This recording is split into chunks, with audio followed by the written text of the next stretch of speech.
Muy buenas a todos, ¿qué tal amigos musculosos? Y bienvenidos un día más a este podcast del Templo de la Hipertrofia. Ya sabéis, el mejor podcast en el que hablamos sobre temas relacionados con el entrenamiento de musculación, la hipertrofia muscular, la nutrición orientada al entrenamiento de musculación. Seguimos con esta sección que se llama el consultorio de la hipertrofia, en la que respondo dudas que me dejáis en el formulario que tengo en la página web, en el apartado de podcast. Vais ahí, rellenáis el formulario, me dejáis vuestra duda y en futuros episodios encantadísimo de poder resolveros la duda y compartirla junto al resto de oyentes de este maravilloso podcast, ¿vale?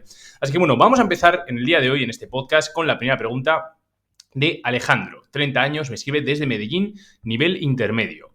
Hola Sergio, llevo entrenando un tiempo y últimamente he estado considerando usar bandas de resistencia para complementar mis entrenamientos. ¿Crees que son útiles para hipertrofia o solo para rehabilitación y movilidad? Bueno Alejandro, te mando un abrazo enorme y me encanta que toques este tema y ahora te voy a explicar por qué, ¿vale? Lo primero, antes de nada, voy a dar contexto. Es importante que entendamos que los músculos no saben con qué tipo de material estamos utilizando. Únicamente entienden del tipo de resistencia o la cantidad de resistencia que nos está generando el material que utilicemos. Entonces, el dorsal, por ejemplo, el bíceps, no saben al hacer un remo si tú estás haciendo un remo en máquina, un remo con mancuernas apoyado en banco o un remo con bandas elásticas. Bien.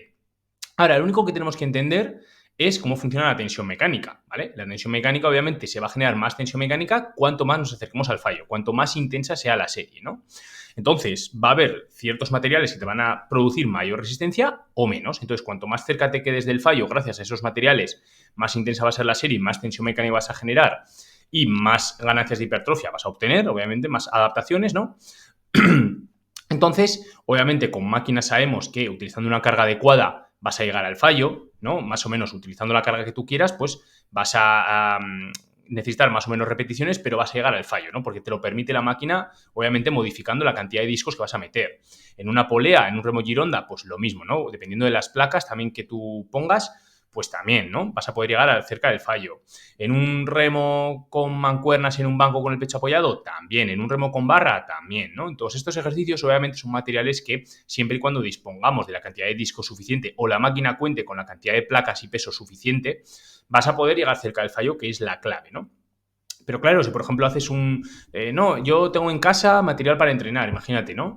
Y tengo un banco y algún disco con alguna mancuerna, pero las mancuernas, como no tienes los discos suficientes, no te permiten que incluso yendo a 25 repeticiones llegar cerca del fallo, porque igual con ese peso podrías hacer 40, pues no va a ser óptimo. No va a ser óptimo porque da igual que tú estés entrenando con mancuernas o con lo que sea, que si no te quedas cerca del fallo no se va a generar la suficiente tensión mecánica y no se van a producir todos esos procesos para aprovechar esa síntesis de proteína miofibril, ¿no? que se va a producir en el músculo, ¿no? Para que se produzca esa síntesis, digamos que tienes que quedarte un poquito cerca del fallo, ¿no? Entonces, ¿por qué te decía que esta pregunta me viene que en el pelo? Porque ahora yo me estoy montando en mi casa como una propia sala de entrenamiento privada, ¿no? Entonces voy a empezar a entrenar aquí pues, a gente más de manera presencial, también me apetecía, ¿no? En Pamplona.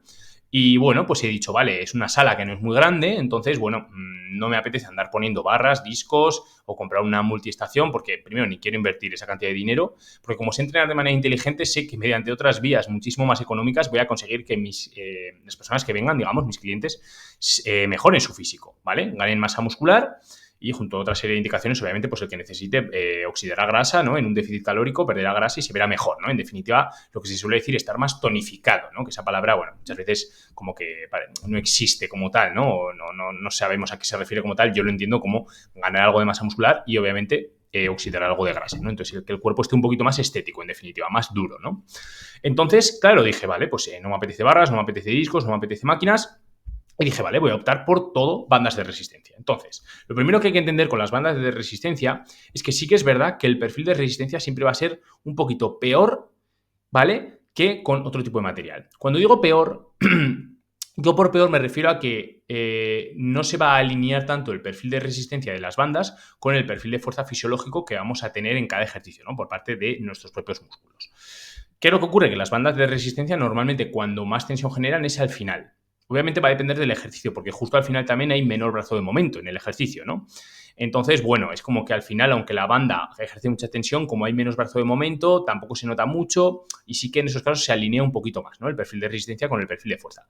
Pero normalmente no va a ser muy interesante, ¿vale? Entrenar con bandas en el sentido de que no se alinea el perfil de fuerza fisiológico y el perfil de resistencia. Eso sí, Si sabemos este aspecto, sabemos que normalmente la máxima tensión se va a generar al final del rango de recorrido, bueno, no pasa nada. Tendremos que entender que en la mayoría de ejercicios el mayor estímulo se va a producir en las fibras de la parte de acortamiento, en las fibras de la parte más proximal, ¿vale? De cada músculo. Simplemente eso. Pero si entrenamos inteligente y sabemos entrenar, y gracias a este podcast y a mi canal de YouTube aprendemos a hacer esto, que es lo que más me interesa, que sepamos con los mínimos recursos posibles conseguir el mayor estímulo posible, digamos, y las mayores ganancias y adaptaciones de hipertrofia, ¿qué es lo que podemos hacer? Y lo que a mí me encanta con bandas de resistencia, bueno, podemos modificar nuestra posición, que va a ser muy interesante hacerlo, para conseguir que se genere más tensión al principio o al final, ¿no? Entonces, a mí lo que me gusta muchas veces es trabajar en rangos parciales, ¿vale? Si tú, por ejemplo, a una determinada posición en la que tú te coloques, las bandas al comienzo tienen un pelín de tensión, pero cuando más se produce es al final, y obviamente cuando más tensión va a haber es en esa última parte del movimiento. Para empezar, podríamos, desde esa posición, a ver si me explico, hacer solo medias repeticiones en la segunda parte del recorrido, ¿vale? ¿Por qué? Porque en la primera parte, como las bandas no nos ofrecen mucha tensión, pues esas fibras tampoco van a trabajar mucho, ¿no? Y obviamente no vamos a llegar al fallo total. Entonces, podemos o bien hacer esa serie normal haciendo repeticiones enteras, y cuando veamos que ya no podemos completar las repeticiones enteras en la parte de acortamiento, seguimos sacando repeticiones parciales hasta llegar al fallo, sacando algunas repeticiones extra que vas a poder, básicamente porque al principio no hay mucha tensión por parte de la banda. Otra opción es simplemente hacer la segunda parte del movimiento en acortamiento, y luego lo que puedes hacer es echarte un pelín para atrás tú, por ejemplo, en un remo, ¿vale? Me explico, en un remo.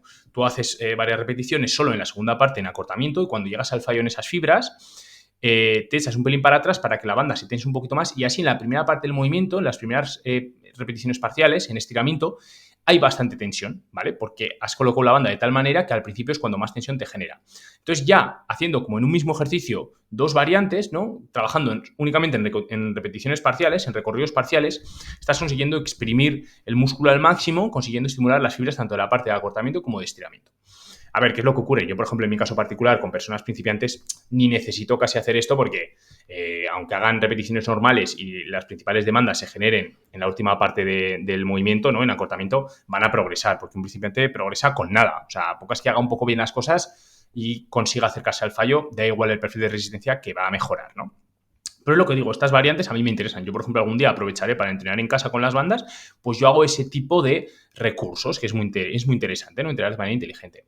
Entonces, luego también hay que entender, Alejandro, claro, va a depender de las bandas. Si tú compras unas bandas muy flojas, que ofrecen muy poca resistencia, como hay en muchos sitios, pues obviamente no vas a acercarte al fallo, es lo que hemos hablado antes, y si no te acercas al fallo no se va a generar suficiente tensión mecánica, ¿vale? Eso es importante que lo entendamos. Yo, por ejemplo, compré unas bandas de resistencia en una tienda de deportes que son muy buenas, ¿no? Pues ofrecen resistencia de, yo qué sé, de hasta 40 kilos, 50 y pico, ¿no? Entonces, además, lo bueno de las bandas es que nos ofrecen muchas variantes, ¿no? Porque podemos hacerla, o sea, imagínate, enganchar solo. Claro, a mí lo que me gusta también, es importante, Alejandro, si entrenas con bandas, que tengas un soporte, ¿no? Yo, por ejemplo, lo que hice para entrenar en casa es colocar una barra de dominadas, que la puedo ajustar o bien arriba de la puerta o abajo o en la mitad, ¿no? En la altura que yo quiera, y a presión la aprieto lo que es en la puerta, ¿no? Entre marco y marco de puerta. Entonces yo la pongo abajo del todo, por ejemplo, y para muchos ejercicios yo lo que hago es coloco en ese soporte fijo un extremo de la banda, y con el final es cuando hago la tensión, pues un remo, o me tumbo en el suelo y hago bíceps, ¿no? Con dos bandas, o hago tríceps poniéndome del revés, ¿no? O sea, puedes jugar mucho, y además está muy bien porque en la mayoría de ejercicios estás muy estable porque estás tumbado en el suelo o sentado, ¿no? Entonces eso es muy, pero que muy interesante. Luego yo lo que hago, por ejemplo, al hacer remo con las bandas, para que la propia inercia y la resistencia de las bandas no me haga desplazarme hacia adelante, ¿no? Porque yo ya muevo demasiado peso, lo que hago es colocar como unos discos o unos sacos que he hecho yo de arena propios, los coloco en la esterilla en la que yo estoy sentado, y así no me muevo yo hacia adelante, no me resbalo hacia adelante, ¿entendemos? Entonces, lo que te digo, yo por ejemplo sí que he comprado bandas que ofrecen muchísima resistencia, y luego eso, pues puedes colocar solo una parte del final de la banda y con el otro final, o sea, con el otro extremo hacer la fuerza, o puedes simplemente colocarla como a la mitad, o sea, para que se genere el doble de fuerza, ¿no? Que es, en lugar de colocar solo un extremo, lo que haces es como doblarla por la mitad la banda y coges los dos extremos de la banda, ¿no? O sea, no sé si me estoy explicando, pero bueno, me refiero que tiene muchas variaciones, ¿no? O puedes colocar un final pero darle una vuelta al segmento donde está colocada, o dos vueltas y ya genera más tensión porque es más corta. O sea, se pueden hacer infinidad de cosas. Puedes unir dos bandas, puedes unir una más que genere más tensión y otra con menos tensión. Eso está muy bien, ¿no? Porque permite mucha flexibilidad. Pero lo que digo, es importante que las bandas ofrezcan resistencia, ¿vale?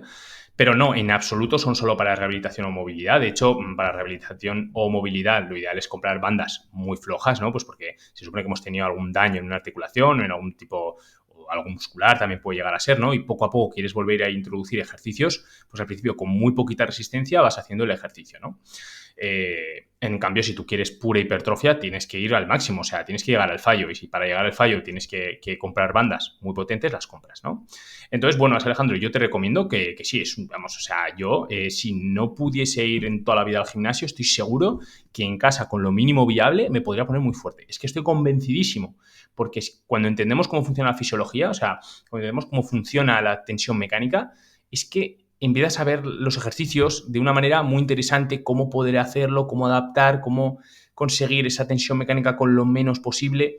Y a mí me encanta, ¿no? Jugar como con lo mínimo, sacar lo máximo. Me encanta ese punto, ¿no? Entonces, bueno, ya os contaré qué tal me irá aquí en casa, lo que es mi sala privada, entrenando a gente, ¿no? De manera muy personalizada, pero me gusta mucho la idea porque además hay mucha gente muy que no le gusta entrenar con mancuernas, discos, ¿no? Pues porque todos habían pensado como que, parece que les da miedo, ¿no? En cambio, ven las bandas y es como, anda, tal. Y además luego les sorprende, ¿no? Porque muchos hombres a lo mejor vienen, se piensan que las bandas de resistencia no, pues dicen, yo con esto que voy a entrenar, no me voy a poner fuerte. Claro, y salen de aquí escaldados. Salen de aquí escaldados porque se llevan un estímulo bestial, ¿no? Entonces, es muy interesante, ¿vale? Entrenar con bandas a mí me gusta, yo las tengo en casa, es una opción más que viable si te lo montas bien y poco a poco vas mejorando, ¿no? Cómo hacer los ejercicios, pero sin duda es una muy buena opción y en absoluto es únicamente para rehabilitación y movilidad. Se puede conseguir muchísima hipertrofia. Obviamente, siempre va a ser más cómodo entrenar en máquinas y demás, ¿no? Pues porque, bueno, siempre es más cómodo. Pero bueno, si te adaptas a los ejercicios puede ser muy interesante, ¿no? Así que bueno, Alejandro, espero haberte ayudado. La verdad que muy buena pregunta. Ya te digo que me ha venido perfecta porque justo ahora me estoy montando la sala de entrenamiento. Así que bueno, pasamos a la siguiente pregunta que me escribe Rodrigo, 24 años, me escribe desde Lima, nivel principiante. Estoy en mis primeros meses de entrenamiento y no estoy seguro de cuántas calorías debo consumir para ganar masa muscular. ¿Cómo puedo calcularlo de manera sencilla sin complicarme demasiado?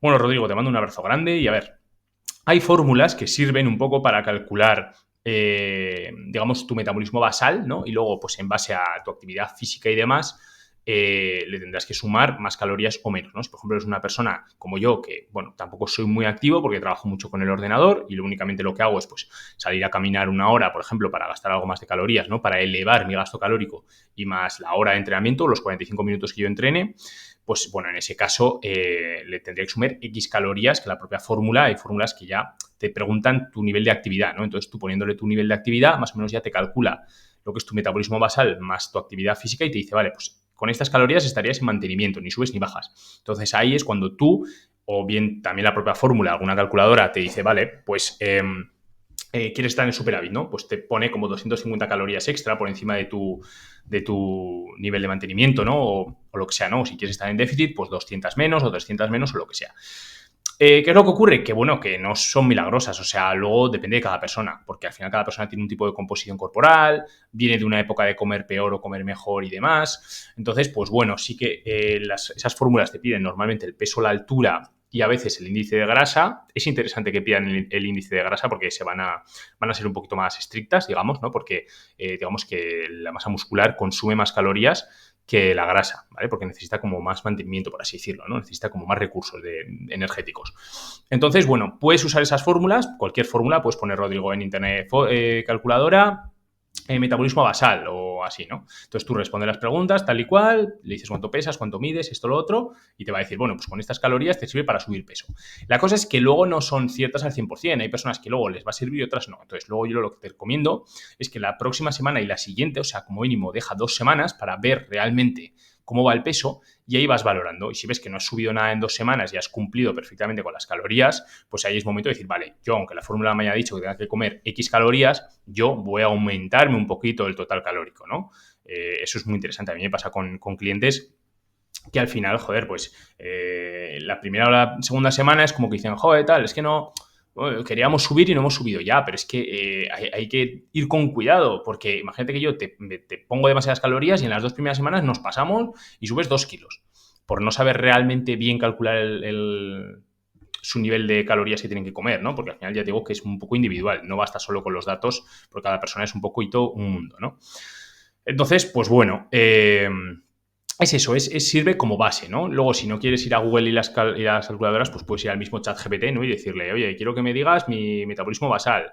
y luego cuántas calorías tengo que comer para subir peso, lo que sea, ¿no? Entonces tú le das tus datos, esto, lo otro, y te lo dice el propio ChatGPT, ¿no? Hace sus cálculos, ¿no? Utilizando este tipo de calculadoras que hay en internet y ya está. Y luego la cosa es eso, es luego valorar el progreso, ¿no? Es importante. No es tanto cuánto es al principio, cuántas son, sino, bueno, una vez que cumples, cómo vamos. Luego, por ejemplo, a la hora de subir peso, vale, pero a la hora de bajar es un poco ficticio, porque hay personas que, imagínate, se ponen X calorías, ¿no? Y a priori están en 200 calorías de déficit para conseguir bajar peso. Y de repente la primera semana bajan 1 kilo. Y dicen, ostras, me voy a subir las calorías porque bajo demasiado. Se suben las calorías y de repente la siguiente semana prácticamente engordan y suben peso. ¿Y por qué? Es porque la primera semana es normal que pierdas muchos líquidos, igual vienes de comer muy mal o de alguna época en la que no has hecho deporte y justo pues te pones a hacer deporte y encima comes mejor y cumples con las calorías y bajas mucho. Pero luego, por eso digo que es interesante esperar la segunda o la tercera semana también un poquito para ver cómo se estabiliza el peso. Vais a ver cómo primero hay una bajada muy pronunciada y luego ya te estabilizas un pelín. Y ahí es ya cuando puedes ver y decir, vale, ya llevo 2 o 3 semanas, ahora sí. ¿Qué hago? Me bajo un poquito más, me subo un poquito más y luego eso puedes, por ejemplo, en déficit o bajar las calorías totales o aumentar tu gasto calórico, ¿no? Tienes esas dos bazas. Pero bueno, en tu caso, Rodrigo, eso, al final te recomiendo que hagas un superávit, pues de, yo qué sé, 200, 300 calorías, ¿vale? Y sobre todo, vete monitorizándote, cogiéndote perímetros, si tienes un plicómetro de estos automáticos, que es como una pinza, ¿no? Que haces así, está muy bien también para ver los pliegues, ¿no? Aunque sea solo el pliegue del ombligo, ¿no? Un poco ahí del abdomen. Y ver el progreso, ¿no? Así vas viendo, pues, que, bueno, hay personas que igual están en un punto que pesan muy poco, digamos, tienen muy poquita grasa y muy poquita masa muscular, entonces sí que se pueden permitir tener un superávit calórico más pronunciado y sin la necesidad de ganar tanta grasa. No van a ganar tanta grasa, ¿vale? Entonces, ¿cómo lo van a comprobar? Bueno, pues por ejemplo, con el plicómetro van a ir viendo que no van acumulando apenas grasa, a pesar de que sí que están subiendo kilos a una velocidad importante, ¿no? Porque hay muchos divulgadores también que te dicen, no, es que el volumen tiene que ser muy despacio, ya, depende de la persona. O sea, una persona avanzada, igual sí que tiene que ir un poquito más despacio porque ya tiene cierta base de masa muscular y bueno, hay que ir un poquito más poco a poco, ¿no? Pero una persona principiante muy delgada, que no tiene nada de grasa, puede subir peso muy rápido y si entrena bien, vas a ganar mucha masa muscular, muy poquita grasa y va a ser óptimo. Entonces, coño, si esos 6 primeros kilos de peso corporal los podemos ganar en menos tiempo y van a ser igualmente casi de limpios que si te pegas no sé cuántos meses para ganarlos, pues ¿por qué no lo vas a hacer más rápido, ¿no? Y luego ya poco a poco ya irás adaptando, bajar un poquito el superávit calórico para no acumular tanta grasa, ¿no? Porque al final luego ya el ratio de ganancia de grasa con respecto a masa muscular ya empieza a ser un poquito menos óptimo y hay que ir un poquito más poco a poco para controlar esa subida de grasa, ¿no? Con los pliegues que te vas tomando. Así que bueno, Rodrigo, espero haberte ayudado también con este tema. Es muy interesante el tema de calcular las calorías. Y bueno, damos por finalizado el episodio de hoy. Espero que os haya gustado este consultorio de la hipertrofia. No sé si es el número 27, puede ser, ya llevamos 27. Me encanta ver que cada vez hay más episodios. Así que pues el que me descubra puede ir y ver y empezar desde el principio si le da la gana, ¿no? Y tiene ahí 27 episodios para ver por delante. Súper interesante respondiendo preguntas, ¿vale? Ya sabéis que cualquier duda que os surja en estos episodios o en general que tengáis sobre la hipertrofia muscular y el entrenamiento de musculación, podéis acceder al grupo privado del Templo de la Hipertrofia, que les mando un abrazo grande a todos mis compañeros del grupo privado, y ahí vais a poder preguntar las dudas que tengáis sobre cualquier tema de estos, ¿vale? Sin problema, en confianza, al final es una comunidad muy sana, nos llevamos todos muy bien, nos ayudamos los unos a los otros, entonces, bueno, sin tener ningún tipo de vergüenza, que repito, muchísima gente me escucha en el podcast, y pocos entran en el grupo privado, ¿vale? Mucha gente, pues igual por vergüenza o por pensar que la gente vamos a estar ahí hablando todo el rato, pues bueno, tampoco es así, ¿no? Y también, oye, se puede silenciar el grupo y de vez en cuando quieras meterte, preguntas o lo que sea, ¿no? Pero lo recomiendo de verdad porque es muy interesante y se progresa muchísimo más con la ayuda de los demás, ¿vale? Luego también sabéis que tenéis en la página web el apartado de manuales, ¿vale? Una página que se llama Manuales. También tenéis en la descripción del podcast el link de acceso a esa página y vais a poder descargaros el manual que queráis, ¿vale? Rellenáis el formulario y os lo descargáis. Son muchos manuales muy interesantes sobre temas relacionados pues, con el entrenamiento de musculación. Cada vez hay más y, bueno, seguro que os gustan. Ahora voy a sacar uno nuevo, que es el de descansos entre series, ¿vale? Manual muy completo, la verdad, muy, muy interesante. Pero la verdad que todos están muy, muy bien, ¿vale? Están muy currados, tienen información muy interesante, muy buena y sirven para aprender en formato texto, ¿vale? Así que bueno, damos por finalizado el episodio de hoy, ¿vale? Ya he hecho también un poco aquí mi promo, ¿no? Que bueno, es promo de productos gratis. Ya sabéis que yo solo tomo productos gratuitos para ayudaros, ¿vale? En todo lo que pueda. Ya sabéis, mi objetivo principal es que aprendáis a entrenar de manera inteligente y lo más eficiente posible. Así que nada, espero que acabéis genial el día. Os mando un abrazo fuerte a todos. Adiós.